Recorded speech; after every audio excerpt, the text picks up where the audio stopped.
Karena bahan saya pun udah mulai habis nih. Masya Allah, tabarakallah, kemuliaan, kehormatan. Masya Allah ya. Ini. Masya Allah.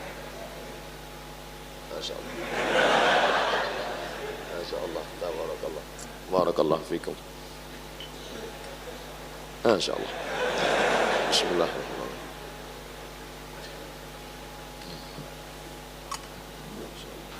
Bismillahirrahmanirrahim. Masya Allah, tabarakallah. Ta'allamtuha wa hadaqatuha nisfa syahrin. Ta'allamtuha, aku pelajari bahasa Yahudi itu, Hebrew language. Wa hadaqatuha wa ta'ammaqtuha wa tabahartuha nisfa syahrin, setengah bulan. Ungkapan Sayyidina Zaid ibn Thabit radhiyallahu an ketika sampai di kota Al-Madinah Al-Munawwarah, orang-orang Yahudi menggunakan bahasa mereka, mengejek, mengolok. La taqulu ra'ina wa qulu zurna wasma'u. Kenapa tidak boleh menggunakan kata ra'ina? Karena Yahudi memplesetkan ra'ina, ra'una. Orang Islam berkata assalamu alaika ya Rasulullah, mereka memplesetkan assamu alaika, bukan assalamu alaika. Maka bahasa man arafa lughata qaumin amina makrahum. Dan hari itu Sayyidina Zaid bin Thabit belajar bahasa Yahudi, Bani Nadir, Bani Quraizah, Bani Qainuqa, Bani Khaybar. Berapa lama? Nisfa syahrin. Maka alumni Darussalam Gontor kita lihat menjadi diplomat, bangga ketika ada salah satu menjadi duta besar Republik Indonesia KBRI Kairo, alumni murid Kiai Muhammad Fakhir. Masya Allah, Fakhir, Abdurrahman Fakhir, bangga kita, anak pesantren luar biasa. Artinya apa? Bahasa ini luar biasa. Al-lughah tajul ma'had, language crown. Masya Allah, tertulis di triplek kampus. Masih diingat dulu, setiap dilihat. Masya Allah, teh manis belum masuk, sarapan belum ada, nasi belum makan. Pertama kali mudabir langsung bawa papan. Anak kelas 5, kamarnya di sudut pintu ada tempat tidur khusus. Subuh qulu jama'atan miftahun kei. Hari ini terbayang itu semua, betapa proses itu adalah membuat kita menjadi kuat, membuat menjadi orang-orang yang tangguh. Andailah dulu saya, tapi apalah mau dikata, lau miftah abwabu kulli syayatin, kalau hanyalah menjadi kunci pintu masuknya setan. Kalaulah dulu aku ke Gontor, kalaulah dulu tamat, kalaulah dulu kalau akhirnya tak dapat lagi kembali ke masa lalu. Maka yang saya sampaikan ini adalah kerisauan, kekesalan hati seorang Abdul Somad yang akan dilanjutkan oleh adik-adiknya. Mereka hebat bahasa Inggris, mereka akan ceramah internasional, mereka akan dihormati dan dimuliakan. Kalaulah dulu Abdul Somad anggota IKPM, mungkin tidak seberat ini buli-buli itu. Kenapa? Karena banyak alumni, banyak seluruh penjuru dunia, di seluruh luar negeri ada alumni akan membela. Tapi hari ini apa mau dikata, hanya sebatang kara. Ada juga beberapa yang membela, tapi tidaklah begitu kuat. Kalaulah dulu sempat dia belajar ke Darussalam ini, mungkin orang tidak akan berani mengejek. Kenapa? Pasti hebat tapak sucinya, pasti hebat silatnya. Tapi sekarang hanya pandai bersilat lidah saja. Tapi saya yakin dan percaya keterikatan emosional. Makanya saya amat sangat marah kalau ada saya mendengar anak yang sudah diantar ke Gontor oleh orang tua, sampai disampaikan ke kamar, diberikan makanan, dikenalkan ke guru, dititipkan, lari pulang. Makanya saya buatkan video khusus. Hai anak-anakku yang sudah diantarkan ke Gontor, aku dulu sangat ingin tapi tidak sampai. Kenapa kalian yang sudah sampai, sudah belajar, sudah mencicip, sudah sempat berguru, malah meninggalkan?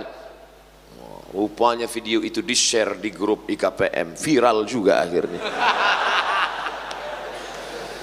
Saya hanya sedang bercerita tentang keluh kesah seorang Abdul Somad menjemput, ibarat pepatah orang Melayu, tak tahu kemana risau hati akan dialamatkan. Hari ini rasanya ditumpahkan semuanya, karena sampai di depan Ustaz Abdul Somad, di atas ini 2000, di bawah ada 2000, 4000 orang yang mendengar mereka sampaikan. Cuman bedanya ketika sampai di Ma'had Darussalam Gontor Ponorogo, saat Ustadz bicara semuanya tegak. Kami dulu waktu di pondok ada yang menunduk, bahkan ada yang sujud pertama sekaligus sujud terakhir. Tapi Masya Allah, hari ini saya melihat mata yang tajam, sehat-sehat. Betapa anak pesantren gizinya jauh lebih baik daripada kami dulu. Masya Allah, tabarakallah. Mohon maaf ya, kalau waktu habis tolong dikasih tahu, karena bahan saya pun udah mulai habis nih. Masya Allah, tabarakallah, kemuliaan, kehormatan. Masya Allah ya. Ini. Masya Allah. Masya Allah. Masya Allah, tabarakallah. Barakallah fikum. Masya Allah. Bismillahirrahmanirrahim.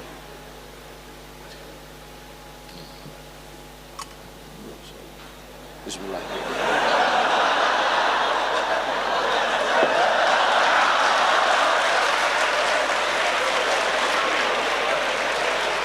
Apa nih Abdul Somad ini? Bid'ah ini. Wa kullu bid'atin dhalalah wa kullu dhalalatin finnar. Asma binti Abi Bakar menyimpan qirbah, kulit kambing tempat minum Rasulullah sallallahu alaihi wasallam. Setelah Rasul meninggal, qirbah itu disimpan oleh Asma binti Abi Bakar. Lalu kemudian kalau dia rindu kepada Nabi, dia tuangkan air, dia minum bekas mulut Nabi sallallahu alaihi wasallam. Itu kan Nabi, ini bukan Nabi. Al ulama warathatul anbiya. Mereka punya silsilah keilmuan sanad sampai ke kiai, dan beliau belajar di kota Al-Madinah Al-Munawwarah. Mereka minum air Zam-Zam, mereka tinggal di tempat tinggal Nabi, mereka salat di Taman Raudhah tempat salat Nabi, mereka mengambil ziarah ke makam Nabi, mereka ziarah ke makam Nabi. Abdul Somad ziarah ke Fir'aun. Mereka minum air Zam-Zam, Abdul Somad minum sungai Nil. Kebahagiaan yang luar biasa. Tapi bukan hanya sekedar tabaruk dengan air minumnya, bukan sekedar tabaruk mencium tangannya. Saya cium tangan kiai, tangan kiai menarik, saya mau cium tapak tangannya, kiai tidak kasih. Kenapa begitu tasyaddud? Bagaimana Anas bin Malik bercerita, aku cium tapak tangan Nabi, atyabu min rihil miski, lebih harum dari semerbak kasturi, dan lebih halus dari sehalus sutra yang paling mahal. Bagaimana mungkin Anas bin Malik bisa bercerita itu kalau dia tidak pernah mencium tapak tangan Nabi SAW? Jadi kalau ada orang melihat, apa nih Ustaz Abdul Somad, salamnya kok tasaddud begitu? Saya ada dalilnya. Bagi yang nggak mau, ya nggak apa-apa, tapi jangan ejek saya. Nggak ada yang ngejek Pak Ustaz, mana tahu ada. Ini kan sekarang ini memang luar biasa ini. Kadang video kita pun hari ini, beberapa hari ini tersebar video Abdul Somad mengharamkan catur. La ilaha illallah Muhammadur Rasulullah. Padahal kita di pondok musabaqah syatranj. Nah, ada musabaqahnya. Itu kan ceritanya tahun 2017. 2 tahun yang lalu ada yang bertanya, bagaimana Pak Ustadz, suami saya main catur sampai nggak nyari nafkah, sampai nggak sholat. Maka menurut Imam Abu Hanifah, Nu'man bin Thabit, Imam Hanafi meninggal di Kufah tahun 150 Hijrah. Di tahun yang sama lahir Muhammad bin Idris Asy-Syafi'i di Gaza, Palestina. Seolah-olah tongkat estafet dari Hanafi Sirajul Ummah dilanjutkan oleh Imam Muhammad bin Idris Asy-Syafi'i. Ketika beliau ditanya kalau di dalamnya ada unsur qimar, judi,